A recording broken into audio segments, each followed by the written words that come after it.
बालेन सरकारले SPP pass गर्ने शङ्का अब सधैँका लागि अन्त्य भएको छ।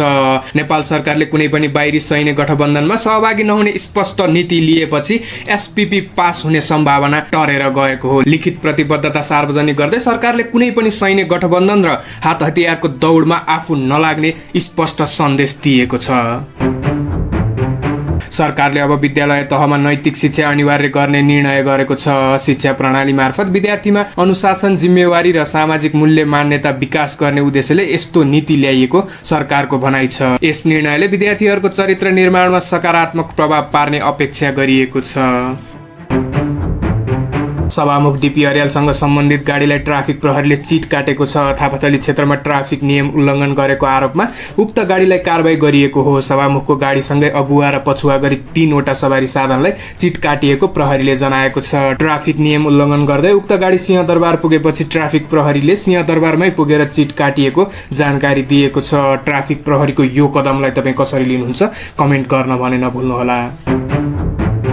पूर्व माओवादी नेता सुदन किरातीले सरकारले सार्वजनिक गरेको राष्ट्रिय प्रतिबद्धता पत्रमा पूर्व पश्चिम राजमार्गलाई महेन्द्र राजमार्ग भनेर उल्लेख गरिएको विषयमा आपत्ति जनाएका छन्। मंगलबार सार्वजनिक गरिएको उक्त प्रतिवेदन पत्रको पूर्वाधार विकास सम्बन्धी बुँदामा पूर्व पश्चिम राजमार्गलाई महेन्द्र राजमार्ग नाम उल्लेख गर्दै 3 वर्षभित्र अन्तर्राष्ट्रिय मापदण्डमा स्तरोन्नति गर्ने योजना समावेश गरिएको छ। सोही विषयलाई लिएर किरातीले सरकारको निर्णयप्रति प्रश्न उठाएका हुन्।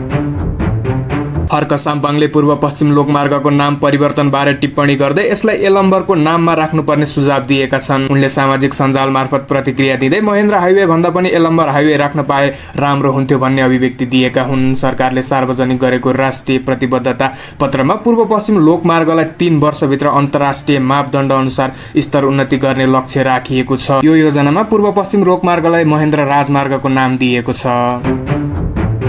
निजी विद्यालयहरूले तोकिएको भन्दा बढी शुल्क लिने प्रविधि नियन्त्रण गर्न शिक्षा विज्ञान तथा प्रविधि मन्त्रालयले हेल्प डेस्क सञ्चालनमा ल्याएको छ। अब अभिभावकहरूले बढी शुल्क लिने विद्यालय विरुद्ध सिधै फोन मार्फत उजुरी गर्न सक्ने भएका छन्। मन्त्रालयले तोकिए भन्दा बढी शुल्क नलिन र लिएको भए फिर्ता गर्न निर्देशन दिएको छ।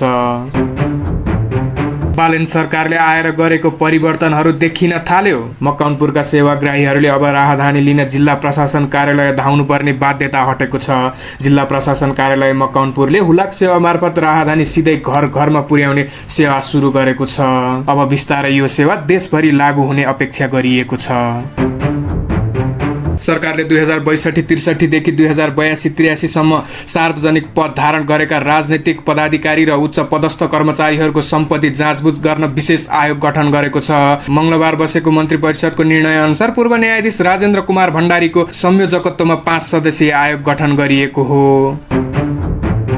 हालै सरकारले गठन गरेको छानबिन आयोगले प्रधानमन्त्री बालेन शाह लगायत सबै मन्त्रीहरूको पनि सम्पत्ति छानबिन गर्ने शिक्षा मन्त्री सस्मित पोखरेलले बताएका छन्। उनले सार्वजनिक पदमा रहेका सबै व्यक्तिहरू छानबिनको दायरामा पर्ने उल्लेख गर्दै आफू पनि त्यसबाट बाहिर नरहेको स्पष्ट पारेका हुन्।